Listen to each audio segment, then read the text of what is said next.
Thank you. Thank you for everything today. What you were saying all morning, I think I forgot. Uh, but about, I've been getting ready for a really long time and following you with that. And like lots of, almost everything is coming together at once, a lot of this path. Let's tie that phrase in, getting ready to be ready to be ready. So if you're just looking for a satisfying feeling now, then you're ready for the next and the next and the next and the next. That's how you get ready to be ready. You just stay ready. You're just ready. You're on deck so that you're in the receptive mode, which means you've got your radio on and your tuner set and you're just waiting for the information to flow, because the revelation is coming from your source to you all the time. The question is, are you ready to receive it? Are you ready to translate it? Are you ready to take on the huge frequency that this electrical current is? And are you ready to utilize it in a way that is meaningful in your life experience? Because it's big. It's bigger than most can contain. That's what's going on. And that's what I'm feeling. And so thank you for that, because when I do feel that in moment to moment and be in this present now, yes, it's like this is happening. It's huge. Well, usually the reason, if it feels big like that, usually this is what's happening. You're believing that you're under the influence of source. And you are sort of kind of often, but when you're not, you're trying to make it happen. You're trying to push the noodle, and it's what we've been calling trying too hard. So it's trying to sort of think it into place or will it into place. It's what goal setters do, and fake it till you make iters do, and trying to make it so because I say it's so.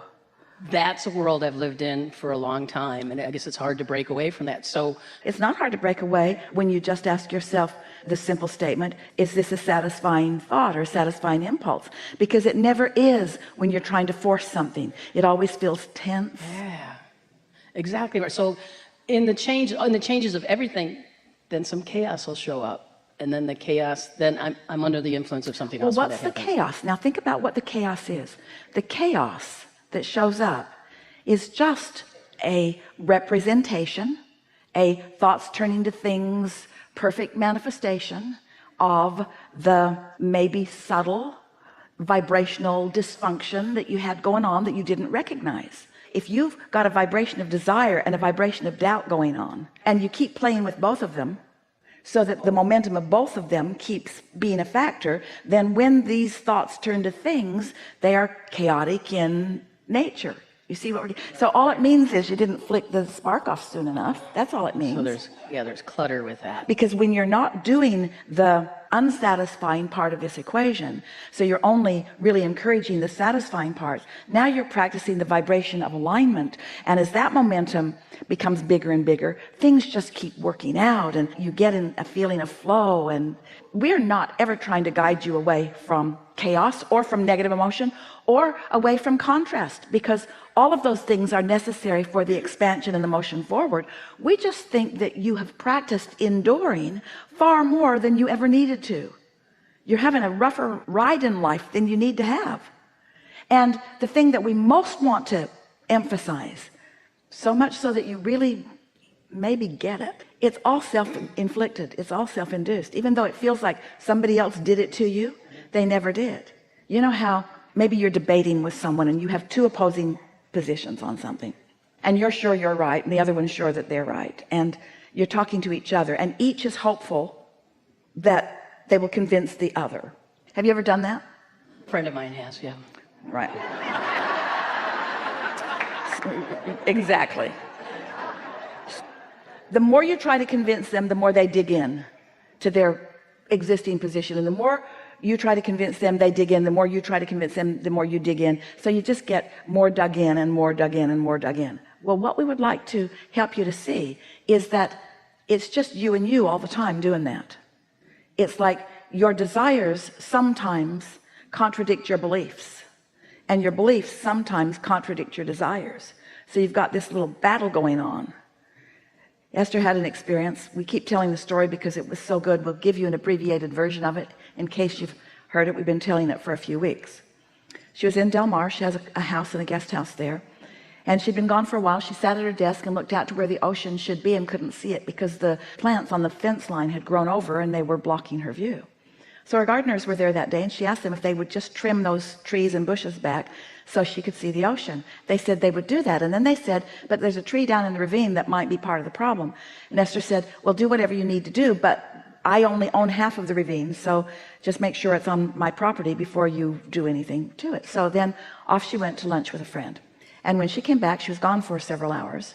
And when she came back, she stood on her deck and looked, and she could see the ocean again. She was so happy. It's back.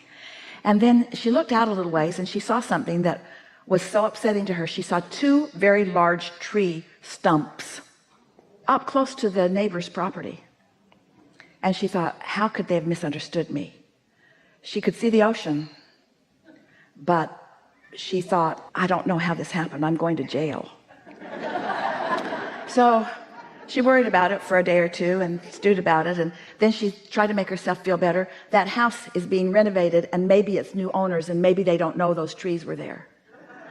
And then a couple of days later, she saw a man standing out there in a suit looking at the stumps. And she thought, oh, I better go confess. He took his camera out. He was taking a picture of them. So she had never been to the house. It took her a while to find it. It's on a hill. She didn't know if it was a road down that went up or a road up that went down. So by the time she got over there, he was no longer there. And all the way she practiced her speech. I did this and I didn't mean to, and I'll do whatever you want me to do to make it right. I'll plant new trees. I'll plant your whole yard. I am so sorry. But he wasn't there, so she didn't deliver her speech. She went home, and then the next day she went out to lunch with the same friend again. And when they got back, she said, come and see what I did. And she took him to the lower house out to look, and she pointed at the trees. My gardeners cut those down. I asked them to clear my view, and look what they did. And he looked and he said, Esther, your gardeners didn't just cut those trees down yesterday. Where's all the debris? Why is the hillside not torn up? And Esther thought, oh. And then they walked out to the edge, and there was a little tree up close to Esther's property, about that big around, and all the debris from it was still lying right there by it, right where the gardeners had cut it. And all that had happened is that they had cut a little tree and opened a view so that Esther saw something she didn't usually see. It was circumstantial evidence. And it really shook Esther up, because she had believed it. And it was a ridiculous thing to believe. It wasn't even rational to think that those men, two men, could have cut down those giant trees in an afternoon and hauled it all away. It didn't even make any sense, but the circumstantial evidence made her believe it, and she believed that she had been the cause of that. And then she thought, told everyone, I bet there's all kinds of stupid stuff I believe that isn't true, that's in the way. Beliefs that you've picked up from somebody else or from some piece of something that you just keep bringing forward, and then it blocks your ability to know what's up right now. So that's really the point that we're making. Esther's a smart girl, and she knows about stuff. How she got off on that tangent. Her desire to be a good neighbor is really strong, and her worry that she might not always be a good neighbor, because she has a lot of landscaping and a lot of plants, and she's all the time trimming trees so that the people behind her on the hill can see. And she's not there very much, so she wants to fit into the neighborhood. She cares about that, but maybe she's been under the influence, you think, of some things that haven't really been under. In other words, so it was easy for her to assume the worst of herself, even though she knew her motives were pure. And how often do you feel that way about things, where you want to do what's right, but you're not really sure that you are? There are a lot of beliefs that people hold that are in your way of your absolute awareness of worthiness. You think all kinds of things about yourself that your inner being just does not think. And we think it's a good time for you to start sorting these out.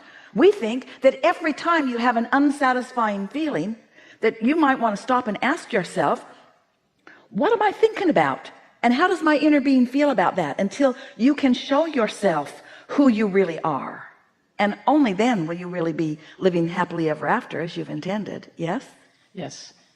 Yes. And the way you touch like that, interesting, a bunch of beliefs. And you just talked about relationship too, relationship with my body. Some of the stuff I'm called to is leadership, and I'm up on the stage, and then afterwards I'm like, what have I done? Have I put protection here? And then someone told me a belief that I'm an empath, so other people might project stuff, or I'll hold on to other people. That's the kind of thing that we're talking about. Yeah. We've been talking about under the influence. You like the conversation? Am I under the influence of my inner being, or am I under the influence of something else? So this empath, is that what you called it? is someone who is near someone else who's having strong thoughts and feelings, so you go along with what they are feeling rather than staying tuned to who you really are. And the reason that you might do that, or anyone might do that, is because what you can hear and see and smell and taste and touch is more evidence, more circumstantial evidence. And humans do this thing. Oh, we have not had this conversation before. Humans do this thing where you stand in a manifestation, and let's just be real, every moment is a manifestation, isn't it? Here we are in this manifestation of this room together. This is a manifestation. People, what they commonly do that does not serve them is that they stand in the manifestation and then they try to deduce what caused it, instead of just acknowledging, like it or don't like it, think I'll move on. Instead, they want so much to explain why this moment is like it is, how they got there, who said what, who meant what, who did what. And so you just keep yourself twirled up in all of this stuff where you have no power, practicing vibrations that are not your own, until you've got momentum about thoughts that are not true, that are in the way of desires that are real. That was a nice little run of explanation, and you heard it, didn't you? Yes, very much so. So get under the influence. Before you take any action, just for a little while, we're asking two things of you if you want. Meditate so that you can feel what true satisfaction feels like. And then begin for a while to ask yourself frequently through the day, is this a satisfying thing I'm doing? Are these satisfying words I'm speaking? Are these satisfying thoughts that I'm thinking? And if you catch it early enough, you can change them, and you can change your patterns of thoughts. This is what bridging beliefs is all about. You have the ability, very simply, to bridge your beliefs into alignment with what your inner being knows about you.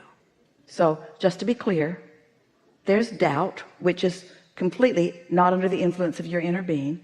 There's belief that's moving more toward what you're in, and then there's knowing. Your inner being knows you, because your inner being is you. Your inner being is the you without resistance. Your inner being is the essence of everything that you've asked for without resistance. That's who you are. That's who you are as non-physical. That's who you were as you made the decision to come into this physical body. All resistance you have picked up and are picking up along your physical trail. Your inner being is pure positive energy. So as you start leaning toward more and more satisfying thoughts, you're more in sync with your inner being, which means, oh, the leverage that you have, the leverage towards success, and the standard of success that we're talking about is the success of the joyous moment in time that you are meant to be living, you see. Step one is contrast causes you to ask. Step two is source answers it, and the law of attraction gathers all the cooperative components, and maybe you'll be one of them. Step three is you are one of them. You're in the receiving mode so that you're receiving the impulses from your inner being. Step four is you're really good at that. You've been practicing it. It's funny, step four is just doing really good at step three, but that's what step four is, being a master of step three, so that you just know when you're in the receiving mode and when you're not, and you mean to be there, and so you are mostly. Step five is having a contrasting moment, but not being an empath to the moment. Instead, staying connected to the source energy while you're having the moment. A contrasting moment that your inner being is aware of or observing isn't the same kind of contrasting moment that you may be living. When your inner being is with you in a contrasting moment, it's a moment of choices, like being at a buffet. Often when you are having a contrasting moment, it feels to you often that like things are after you when they're not, like you're being defeated when you're not. You following?